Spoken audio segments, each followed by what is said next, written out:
Hey everybody, today we're going to talk about getting gigs, getting bookings, and trying to get yourself in some shows.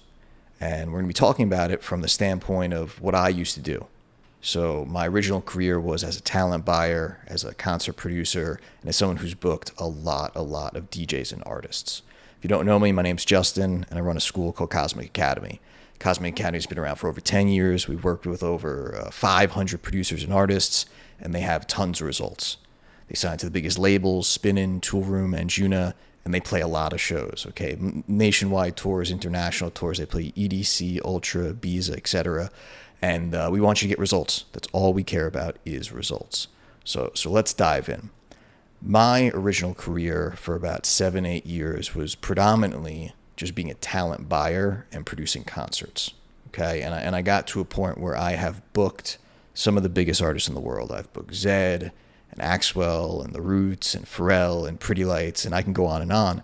But more importantly, I've booked probably thousands of artists that you never heard of, that are really small, that are just getting started. So let's talk about what I would look for as a talent buyer, as someone who puts on a lot of shows, okay? So I think that there's a misunderstanding when it comes to booking yourself and getting yourself a DJ gig. First of all, we have to be really open about what we're truly talking about. Like, what are we actually saying when you go up to someone like me or a club owner or someone who produces shows and you say, I want to play your show. Will you book me for your show? So behind me are some of the shows that I have produced. These are Cosmic Opera. So Cosmic Academy is our school. This is what we run. Cosmic Opera, the shows that I've done. And these shows were very successful. They were in Rolling Stone and Billboard and all this great stuff. More importantly, those shows cost a lot of money for us to produce. And I don't think that the average artist, DJ, whoever appreciates that. You know, when you come up to a club owner or someone who produces a concert and you say, I want you to book me. What you're saying to them is, I want you to risk a lot of money on me. These shows behind me, each one of those is $500,000. Those cost $500,000 to put on. That's a lot of money, right? So when we're booking someone, we're deciding we want to put you on the stage, we're betting a lot of money and a lot of risk that you're going to do a great job, right? So let's get that out of the way. Let's understand that and appreciate that, even if it's a nightclub. You know, I don't know if people know how much money it costs to run just one night of a nightclub. You know, the rent is high, the lighting, the sound, there's staff, there's security, there's waitresses, there's bartenders, there's barbacks, there's all these different people that have to get paid. It's very expensive. And they're risking, again, a lot of money. So appreciating that this is not the entertainment charity or the record charity, but this is the record business. This is the entertainment business, okay? Understanding that will be a first good step in getting to these places, okay? Then let's talk about, what do we look for? Well, because we're not just doing this for charity and we want to make sure that we don't lose a ton of money and go bankrupt, we do want to make sure that you're capable of doing this job. So yes, there needs to be some sort of skill and understanding that you can play. I've said this in other videos, and I'll say it again. It's my favorite quote. It's from Training Day, Denzel Washington. It's not what you know, it's what you can prove. Okay? It's what you can prove. Now, how can you prove that if I book you, that if I put you on one of those stages, you're not going to wreck everything, you're not going to screw up, you're not going to do anything insane? The best way to prove it is do smaller shows, right? I have an entire video coming all about how to get your first shows. So if you haven't yet, do me a favor, hit that subscribe button, turn on that bell, because you're not going to want to miss that one. I'm doing an entire video on how to get your first shows and your first residencies, which is like our favorite proof to risk putting you on that stage, to put you on the EDCs and the Ultras. We want to see residencies. So got a whole video on that coming. It's going to be great. Let's talk about little things that you can do now that you're on the road. Okay, so you want to email a talent buyer. And I get these emails. You send them your mini mix, you send them your song. That's fine. But realize this, and this is a very important thing I tell my students. Before they listen, they will look. Before I listen, I will look. What that means is even if you have the best song in that email, the best mini mix in that email, before I listen to it, I'm going to check you out. I'm going to go on social media. I'm going to see your Instagram. I'm going to see your TikTok. I'm going to see, do people care about you? How's your engagement? Because again, what is this about? This is about you being able to bring people. This is about you having an audience. And I know when I say that, it's like upsetting to some folks. Like, no. It should just be about the music. I'm just really good at DJing. I'm just really good at performing. That's not what this is about. And you have to get honest with yourself. If this was just about who's the best DJ, and that's who gets the gigs, I mean, hey, A-Track was winning the DJ World Championships when he was like 14. Okay? He's that good of a DJ. But last I checked, A-Track is not headlining every show in the world. No, he's not. It is not about who is the best DJ, who makes the best music.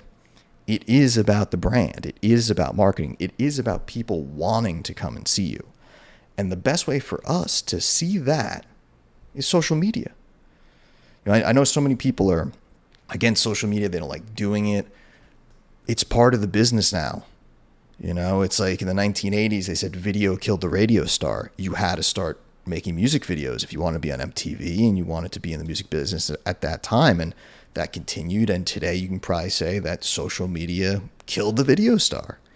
And it's a sad thing that this is true. I wish it weren't this way. Don't come for me. I wish it weren't this way, but this is the case. Because everyone's betting so much money. There's so much resources going into this. These stages are not cheap, and they want to make sure that people want to come and see you. So you must get your social media going. TikTok, Instagram, show that there is engagement, that people want to see you, that you have a response. So many of my students get gigs just because they have a great following on social media. You know, I have students that have 10,000 followers on TikTok, 20,000 followers on TikTok. They don't even have to pitch themselves. They get offers from talent buyers saying, we see you have a great audience. Do you want to play our show? You know, it's almost like a way of seeing, could a crowd care about this person? Because there's a crowd on social media. It's like a test right there. And I will say that if you have a hit, if you have a big song, sure, that you're fine, right? If you make the next Levels, the next Firestone, you know, the next Losing It by Fisher, 100% you're going to start getting looked at by talent buyers and by people like me. But why not do both? That's what I always say. People are like, I'm just going to focus on the music, make great music, and that's all I'm going to do. But why not do both? You know, if you do look at someone like Fisher, he does both. He did have one of the biggest hits of 2018 whenever Losing It came out, but he does the marketing also.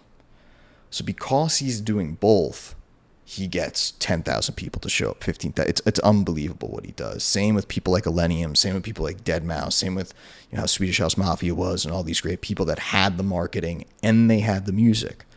So you have to play both sides, all right? So right now, if you're not on TikTok, get on TikTok. It is unbelievable how much reach you could get. If you're not doing stuff on Instagram, go get on Instagram. Justin, I don't know what to post. Easiest thing for you to post yourself playing, post yourself doing mashups, post yourself making edits and remixes. See people's responses. I mean, I don't know if you know this duo named Loud Luxury. It's really smart what they do. All they do is show themselves putting creative mashups together on TikTok.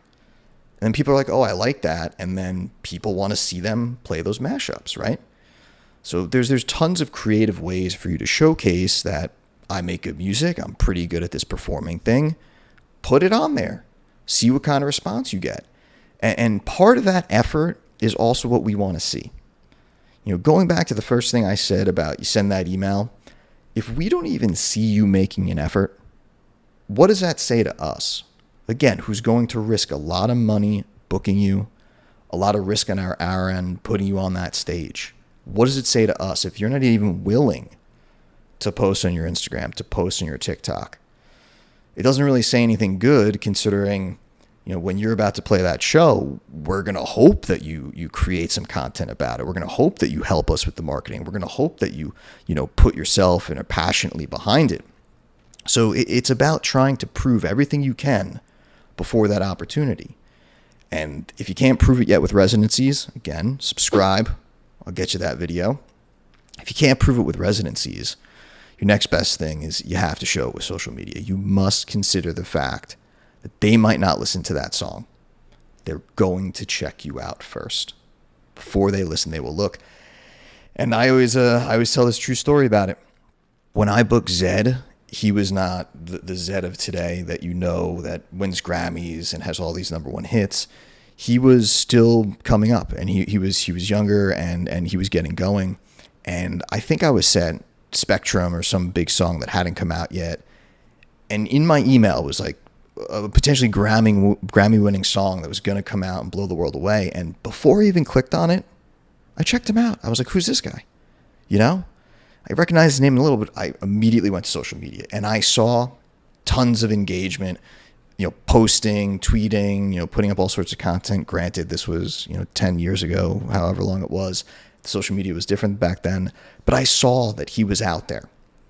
And I saw that people were engaging with him and excited about him. And he was putting out content. He was putting himself out there. Then I listened to his music. After that, I'm like, okay, he's doing both sides. One of the best people I've ever worked with. An amazing talent, an amazing person I booked. I did, I think, 2 or 3 shows with him, and it was fantastic. So when you're considering pitching yourself, sending out that email, even doing it in person, realize that we're going to check you out. And when we do, we want to see that you're trying. Okay? There's a lot of money on the line. There's a lot of risk being involved in this business, and you owe it to yourself. Think about it that way. You've spent so much time on your music. You've spent so much time making this great sound and making all these great tracks. You're not going to spend any time in the marketing? Think about any other business sense. Imagine you spent so much time creating some great product. You've invented the iPhone. You've invented this whatever sneakers, whatever you did. You're not going to try to think of a way for people to connect with them, to market them. You owe it to yourself. So please, please, please think about your social media. Think about your Instagram. Think about your TikTok. We're going to check you out. And just as a little bonus tip, think about how it looks on a professional level. Not even just the content, not even just how much you're posting and what your engagement is. Make sure your bio looks good. Make sure your fonts are clean. Your pictures look pretty good. Everyone's got a professional camera in their hand at this point. You don't have to hire some photographer. You have to hire some professional videographer. Plenty of my students throw their iPhone on the side, play in front of their iPhone. Clean it up the best you can because all this stuff matters. The packaging matters. Okay? So don't forget, before they listen, they will look. And the best way that you can prove that you're worthy of one of these spots, proving is important, is by showing it on social media.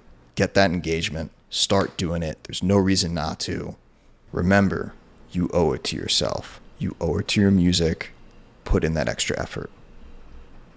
Thanks for checking in. We'll see you next time.